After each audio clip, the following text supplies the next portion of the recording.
जय गुरु जी। प्रणाम गुरु जी। गुरु जी के चरणों में कोटि कोटि प्रणाम। साथ संगत जी, गुरु साहिब की मेहर से आज हम 36वीं पौड़ी का पाठ पढ़ेंगे।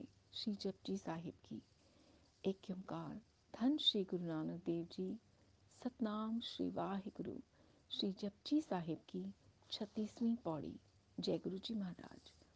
ज्ञान खंड में ज्ञान प्रचंड, तिथे नाद विनोद कोट आनंद। सरम खंड की बाणी रूप, तिथे काड़त कड़िए बहुत अनूप। ताकियां गल्ला कथिया ना जाए, जे को कहे पीछे पछताए। तिथे कड़िए सुरत मत मन बुद्ध, तिथे कड़िए सुरा सुधा की सुत। अब संगत जी, हम पहले इसका अंग्रेजी में अनुवाद पढ़ेंगे, फिर हिंदी में। Meaning in English. In the realm of wisdom, spiritual wisdom regains supreme. The sound current of the Naad vibrates there, amidst the sounds and the sights of bliss. In the realm of humanity, the world is beauty.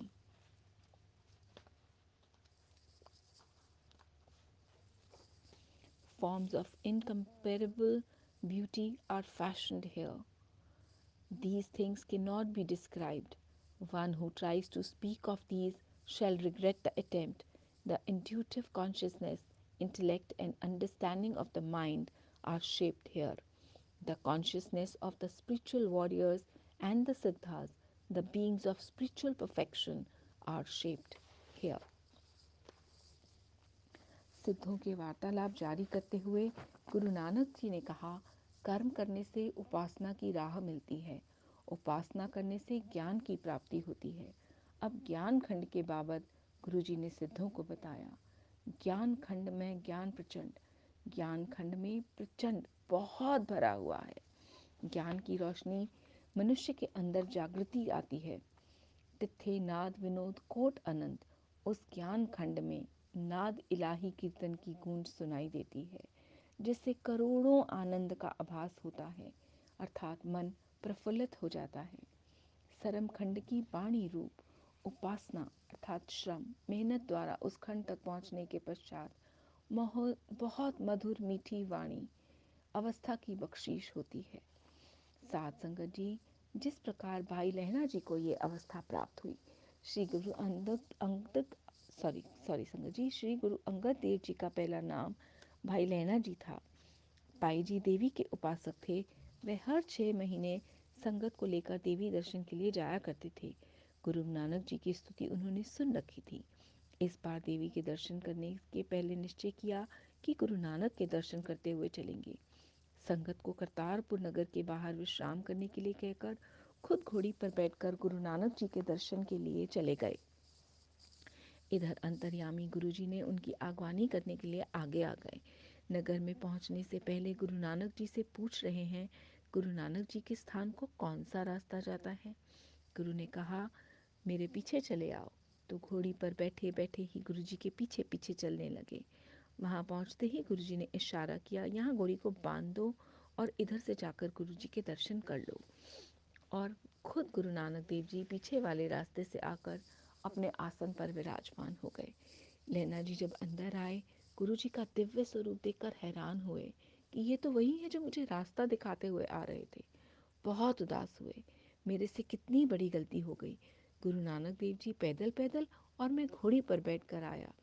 गुरु जी ने देखते हुए कहा, भाई जी आप क्यों परेशान हैं। उन्होंने कहा, मुझसे बड़ी भूल हो गई, मुझे क्षमा कीजिए।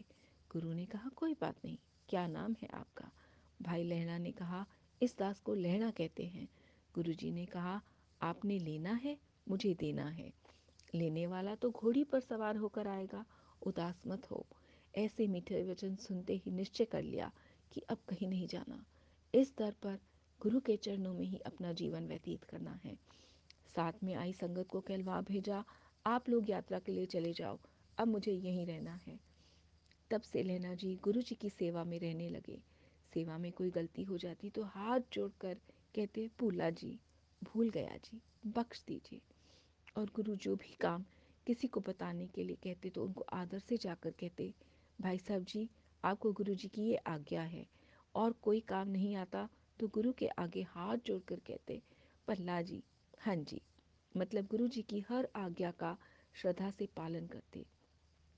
इन 3 भ को अपना लिया। एक भूला जी, दूजा भाई साहब जी और तीसरा पला जी।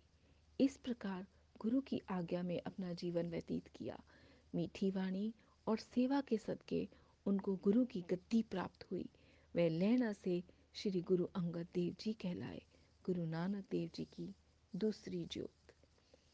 तिथे काड़त कड़िए बहुत अनूप। ज्ञान खंड में इस अनूप सुंदर अवस्था को घड़ा कहा जाता है।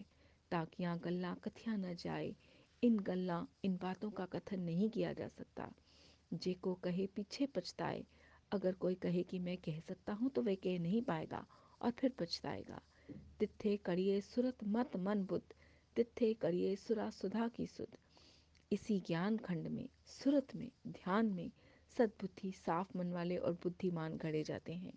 देवताओं को देव अवस्था और सिद्धों को सिद्धियां प्राप्त होती हैं। शुक्राना गुरु जी, बेन शुक्राना। पाठ पढ़ते वक्त हुई भूल चूक के लिए गुरु साहिब आपसे माफ़ चाहती हूँ। क्षमा मेरे मालिक। संगत जी, अब हमने 36वीं पौड़ी का पाठ संपूर्ण किया है। कल गुरु महाराज की हाजिरी में हम 37वीं पौड़ी का पाठ पढ़ेंगे। जय गुरु जी, शुक्राना गुरु।